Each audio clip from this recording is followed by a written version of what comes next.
I mean, look at that. What? Look at that. What? Look at that. What? Hello everybody, welcome back to my channel. So for today's video, I have remade this squishy right here into a homemade squishy.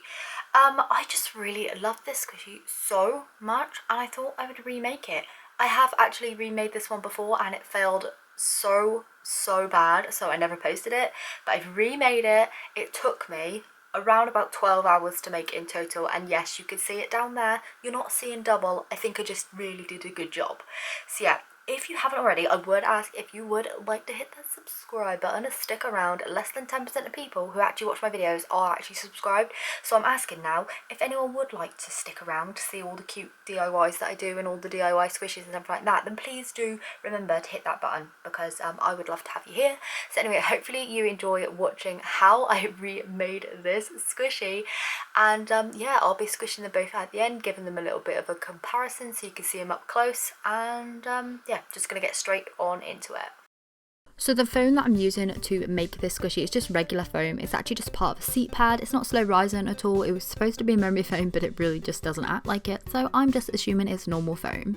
To make my squishy the exact same shape, I actually drew it around the original squishy. If of course you don't have it, you can just take reference from mine or take reference from Google. I do this from time to time when making DIY squishies. What you then want to do is just cut out the foam. So you want to cut out a rough shape to begin with and then just smooth down with little snips like this, just going over and over and over and over until you're happy with the shape. Once I was happy with mine, I stuck it onto a barbecue skewer going right through the center of the squishy because I knew I was going to be putting like the fill in there anyway, so that would cover up the holes.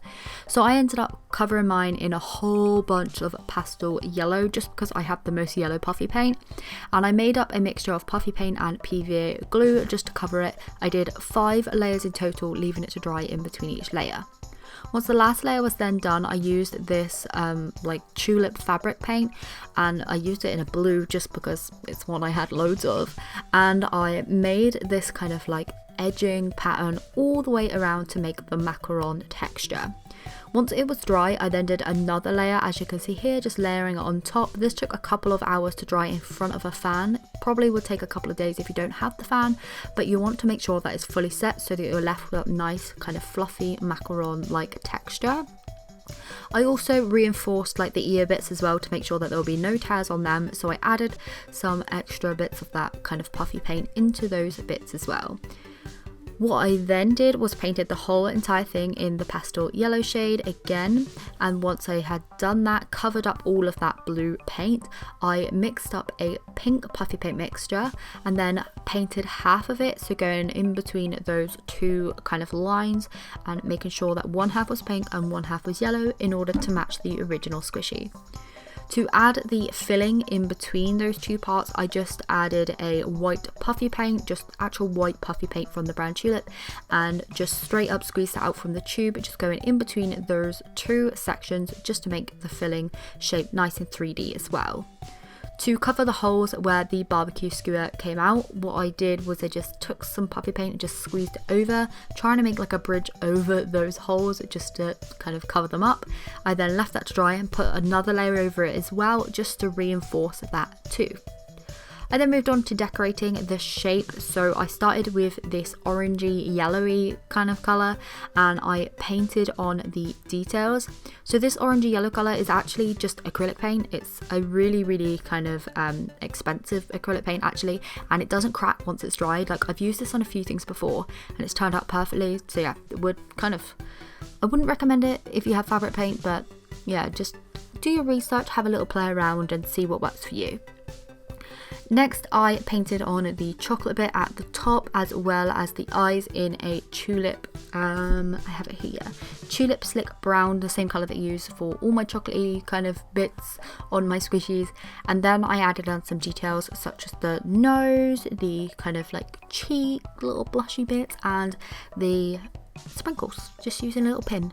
To make the mouth, I used a pin going really lightly. This took me absolutely forever to get it really teeny tiny, but eventually I finally got that, just using the tip of a pin, dipping it in and out of my puffy paint. Once I'd done that, I popped on the orange layer onto the ears, and then again using a pin I added the detail to the kind of belly part of the Yummy Bear and then the ears as well, just making that crisscrossy pattern that's usually on them.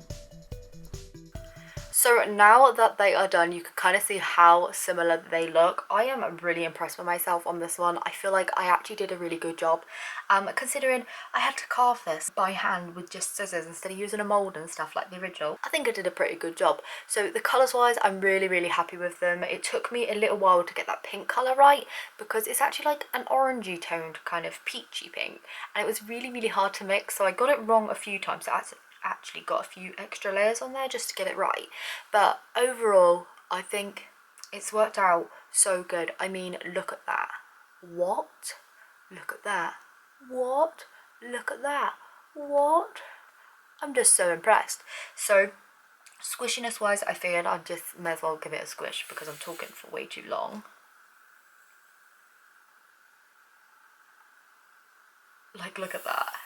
They're almost identical, if not the original is slightly, just ever so slightly slower.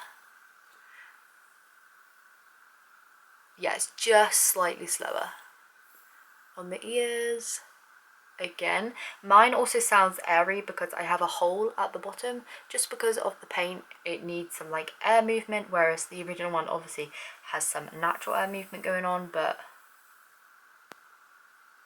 I'm really impressed with this.